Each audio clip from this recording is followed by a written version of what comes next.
Saudi അറേബ്യയിൽ traffic പിഴ ലഭിച്ചിട്ടുള്ളവർ ഇപ്പോൾ പിഴയടയ്ക്കാൻ ശ്രമിച്ചാൽ പിഴകളിൽ 50% ഇളവ് ലഭിക്കാനുള്ള അവസരമുണ്ട് എന്ന കാര്യം എത്ര പേർക്ക് അറിവുണ്ട്? ഇനി ഇപ്പോഴാണ് ഈ വിവരം നിങ്ങൾ അറിയുന്നത് എങ്കിൽ ഒട്ടും വൈകണ്ട, വേഗം ഈ അവസരം ഉപയോഗപ്പെടുത്താവുന്നതാണ്. കാരണം സൗദി അറേബ്യയുടെ ജനറൽ ഡിപ്പാർട്ട്മെന്റ് ഓഫ് ട്രാഫിക് പ്രഖ്യാപിച്ച ഈ ഓഫർ ഒരു മാസത്തിനുള്ളിൽ അവസാനിക്കും. 2024 ഏപ്രിലാണ് ഈ offer Saudi general department of traffic ആരംഭിച്ചത്.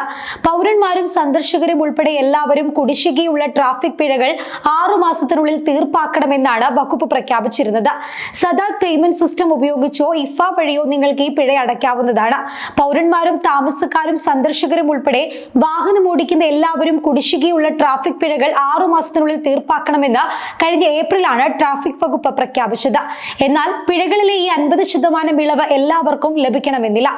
ഏപ്രിൽ 18 ആരംഭിച്ച ഈ ഓഫർ ഒക്ടോബർ 18 അവസാനിക്കുന്നത്. ഏപ്രിൽ 18 മുൻപ് നടത്തിയ ഗതാഗത നിയമലംഘനങ്ങൾക്ക് മാത്രമേ കിഴിവ് ബാധകമാകൂ എന്ന് ജനറൽ ഡിപ്പാർട്ട്മെന്റ് ഓഫ് ട്രാഫിക് അറിയിച്ചിട്ടുണ്ട്. ഈ സമയപരിധിക്ക് ശേഷം പിഴകൾ അവയുടെ യഥാർത്ഥ തുകയിലേക്ക് മാറുകയും ചെയ്യും. ഇനി ട്രാഫിക് പിഴകൾ എങ്ങനെ അടയ്ക്കാമെന്നതാകും നിങ്ങളുടെ സംശയം. അതൊന്ന് പരിശോധിക്കാം. ഡിസ്കൗണ്ട് ട്രാഫിക് പിഴകൾ അടയ്ക്കുന്നതിന് 2 വഴികളാണുള്ളത്. അവ ഏതൊക്കെയാണ് എന്ന് നോക്കാം. ഇഫ വെബ്സൈറ്റ് സന്ദർശിക്കുക. ശേഷം നിങ്ങളുടെ ഇഖാമ നമ്പർ അല്ലെങ്കിൽ ബോർഡർ നമ്പർ നൽകുക.